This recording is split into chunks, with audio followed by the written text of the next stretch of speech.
नमस्कार दोस्तों, OCN network में आपका स्वागत है। मैं हूं ओमकार चौधरी। ट्रंप की वापसी हो गई है 47वें राष्ट्रपति के रूप में। वो 2017 से 2021 तक अमेरिका के 45वें राष्ट्रपति थे। 46वें राष्ट्रपति बन गए जो बाइडेन, जो डेमोक्रेट पार्टी से आते हैं, और अब 47वें राष्ट्रपति फिर से डोनाल्ड ट्रंप बन गए हैं। उन्होंने शपथ ले ली है और ओवल ऑफिस संभाल लिया है, अमेरिका की कमान संभाल ली है। अब लोग पूछ रहे हैं कि डोनाल्ड ट्रंप के आने से क्या दुनिया बदल जाएगी, या दुनिया में वो क्या-क्या बदल देंगे। कुछ लोगों का कहना है कि उन्होंने तो अमेरिका फर्स्ट का नारा दिया है और वो अमेरिका की जो डोमेस्टिक प्रॉब्लम्स हैं, पहले उनको एड्रेस करेंगे। घुसपैठ की समस्या है, महंगाई की समस्या है, नस्ल भेद की भी समस्या है, अंदरूनी बहुत सारी प्रॉब्लम्स हैं जिनसे अमेरिका इस समय जूझ रहा है।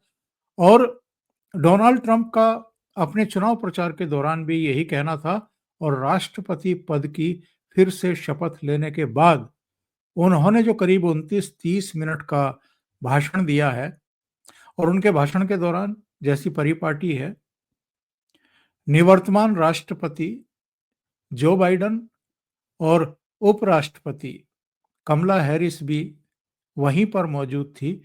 उनको भी डोनाल्ड ट्रंप का भाषण सुनना पड़ा, और ट्रंप ने उनको एक तरीके से ये कह कर के आईना दिखाया कि ये पूरी दुनिया में तो सींग उलझाए रहे, दुनिया के दूसरे देशों में जाकर के दखल देते रहे, उनकी समस्याओं में अपना पैर घुसेड़ते रहे, लेकिन अमेरिका की जो अपनी प्रॉब्लम्स हैं, यहाँ के नागरिकों को जो जिन परेशानियों का सामना करना पड़ा, महंगाई हो, सिक्योरिटी हो, तमाम दूसरे मुद्दे, उन पर ध्यान देने का इनके पास समय नहीं था।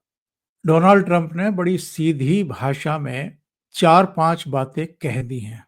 एक तो उन्होंने संकेत दे दिया है कि दुनिया के किसी भी हिस्से में, किसी भी देश में कोई भी क्राइसिस हो, किसी भी तरह का, अमेरिका की सेना वहां जाकर के उस लड़ाई को नहीं लड़ेगी।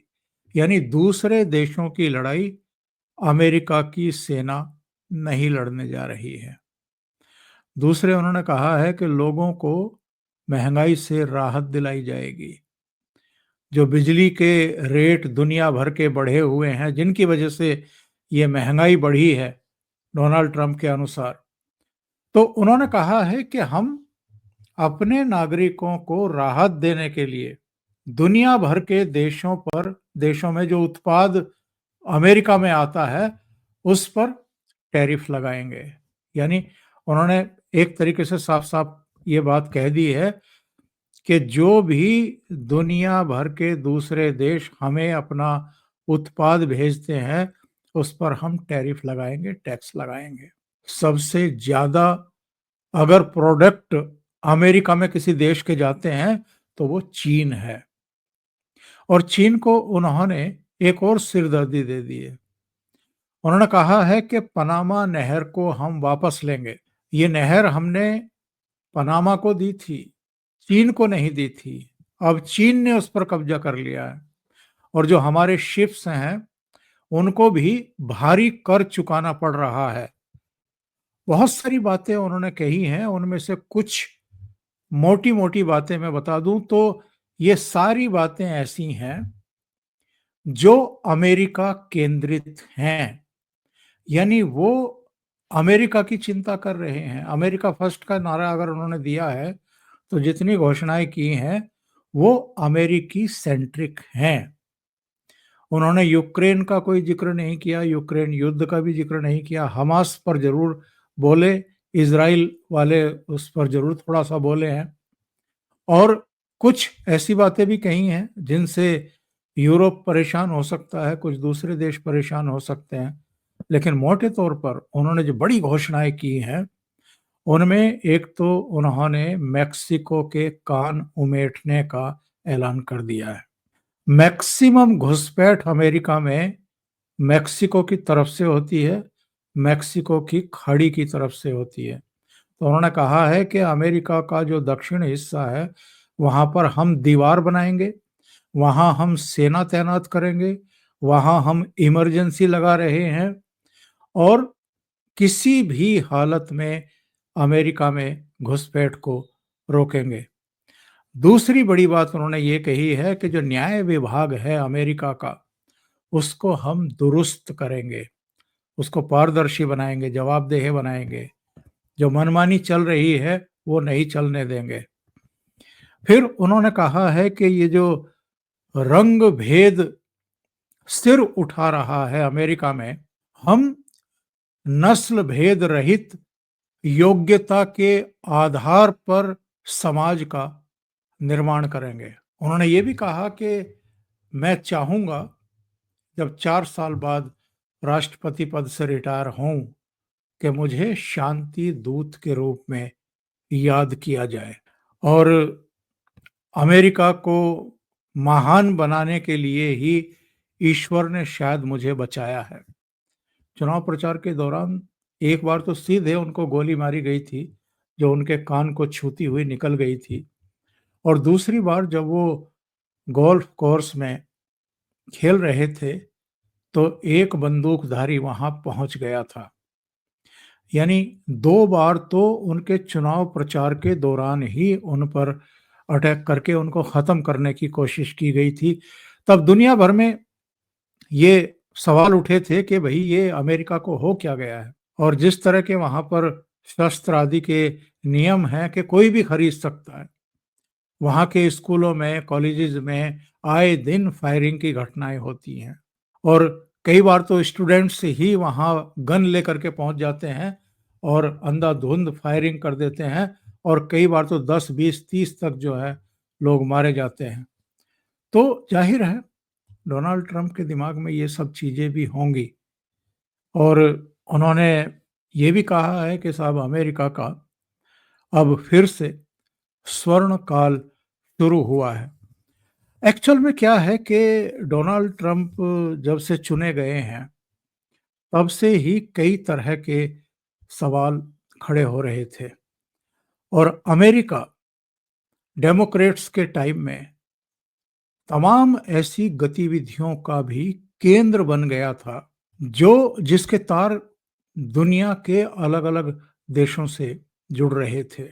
वो जो डीप स्टेट जिसको हम बोलते हैं, वो ज़ाहिर है अमेरिका से ही संचालित है और वो अपने गुरकों के माध्यम से, अपने मोहरों के माध्यम से, अपनी कठपुतलियों के माध्यम से खेल करते रहते हैं अलग-अलग देशों में। बांग्लादेश में जब 5 अगस्त को शेख हसीना सरकार का तख्ता उल्टा गया, तो भी यही बात कही गई कि डीप स्टेट नहीं चाहता था कि बांग्लादेश जो है वो इसी तरीके से विकास के पथ पर आगे बढ़ता रहे। तो यहाँ पर जमात का, यहाँ पर डीप स्टेट का दखल, वीएनपी का दखल और अपना कठपुतली मोहम्मद यूनुस को वहाँ ले जाकर के प्रमुख सलाहकार के तौर पर स्थापित कर देना और जिस आयरलैंड की बात हो रही थी कि अमेरिका उसको चाहता था ताकि वहाँ पर सैन्य अड्डा बनाया जा सके, फिर से उसकी संभावना तलाश करना, ये सारे कारण थे और कहा तो ये भी जाता है कि बांग्लादेश तो एक ट्रायल था, उनका ट्रेलर था। पूरी पिक्चर तो वो भारत में भी चुनी हुई मोदी सरकार का तख्ता पलट करके और बांग्लादेश जैसी, ढाका जैसी अराजकता दिल्ली में पैदा करने के सपने देख रहे थे। लेकिन बांग्लादेश हो, श्रीलंका हो, अफ़गानिस्तान हो, पाकिस्तान हो, ये सब ऐसे देश हैं जिनमें ये सब डीप स्टेट कर सकता है, लेकिन भारत बहुत विशाल देश भी है, एक बहुत मजबूत लोकतंत्र भी है। यहाँ दुनिया की चौथी सबसे ताकतवर सेना भी है और यहाँ की लीडरशिप जो है वो प्रधानमंत्री नरेंद्र मोदी के हाथों में है। इसलिए डीप स्टेट को भी प्रधानमंत्री नरेंद्र मोदी न्यूयॉर्क में जाकर के जवाब दे करके आए थे जब यूएन असेंबली को संबोधित करने के लिए गए थे, क्वाड की बैठक में भी भाग लेने के लिए गए थे जो बाइडेन के गृह स्टेट में। फिर वहां से आकर के 25,000 भारतीयों को संबोधित किया और अमेरिका को ठीक ठाक जवाब दे करके आए थे। तो अब लोग पिछले 3-4 दिन से पूछ रहे थे कि नरेंद्र मोदी के दोस्त शपथ ग्रहण करने वाले हैं, तो नरेंद्र मोदी को क्यों नहीं बुलाया है शपथ ग्रहण में? अपने दोस्त को कैसे भूल गए? मतलब तंज कसे जा रहे थे। तो ऐसे लोगों के लिए जवाब यही है, जिन्होंने आज शपथ ग्रहण को देखा होगा कल, वो जानते हैं कि विदेश मंत्री एस जयशंकर प्रथम पंक्ति में विराजमान थे जब डोनाल्ड ट्रंप शपथ ग्रहण कर रहे थे।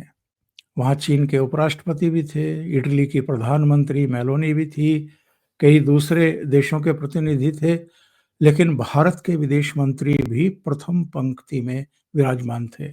और ऐसे लोगों को जो प्रधानमंत्री पर तंज कस रहे हैं, उनको ये जवाब देना तो बनता है कि प्रधानमंत्री नरेंद्र मोदी जब अमेरिका जाते हैं तो रेड कारपेट उनके लिए बिछता है। बराक ओबामा हो, डोनाल्ड ट्रंप हो या जो बाइडेन हो, व्हाइट हाउस में इन तीनों ने ही प्रधानमंत्री नरेंद्र मोदी का रेड कारपेट बिछा करके ही स्वागत किया है।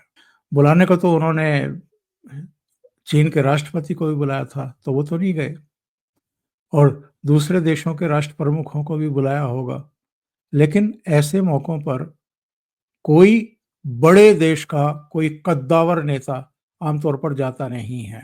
डोनाल्ड ट्रंप का कार्यकाल शुरू हो चुका है 47वें राष्ट्रपति के तौर पर।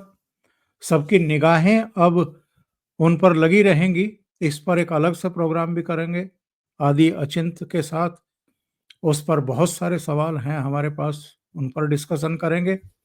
लेकिन एक दिन पहले ही जब मैं किन्हीं दूसरे मुद्दों पर बातचीत कर रहा था वीरेंद्र नाथ भट्ट से, तो फिर एक सवाल मैंने उनसे डोनाल्ड ट्रंप के इस कार्यकाल के बारे में भी पूछा कि क्या बदलेगा, क्या अपेक्षाएं हैं और कैसा रहेगा डोनाल्ड ट्रंप का ये कार्यकाल, और कौन से मुद्दे हैं दुनिया के जिन पर अब नजर रहेगी कि डोनाल्ड ट्रंप उन पर अपना क्या रुख दिखाते हैं।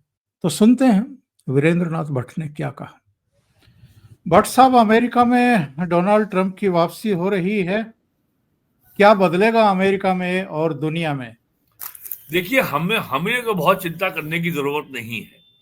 हमारे लिए तो अच्छी बात यह है कि जो अमेरिकन डीप स्टेट और ये जो आपका सोरोस फाउंडेशन और ये क्लिंटन फाउंडेशन और ये बराक ओबामा, ये सब लोग जो जो एक्सट्रीम लेफ्ट एलिमेंट थे अमेरिका में, जो एक्सट्रीम वोक एलिमेंट थे, वो जिस तरीके से पावरफुल हो गए थे और वो जिस तरीके से भारत के अंदरूनी मामलों में दखल दे रहे थे, जिस तरीके से American ambassador Eric Garcetti Hyderabad भी जा रहा था, कश्मीर भी जा रहा था और सारे अपोजिशन के नेताओं से मिल रहा था और डंके की चोट पर नरेंद्र मोदी की सरकार को कैसे अस्थिर किया जाए, इस तरह के अभियान में लिप्त था वो आदमी।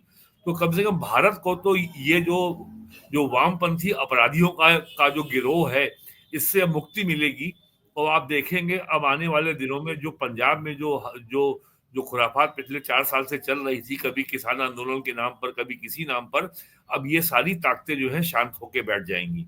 मणिपुर में भी जो है ये विदेशी हस्तक्षेप बहुत ज्यादा था, ये भी अब ठंडा होगा।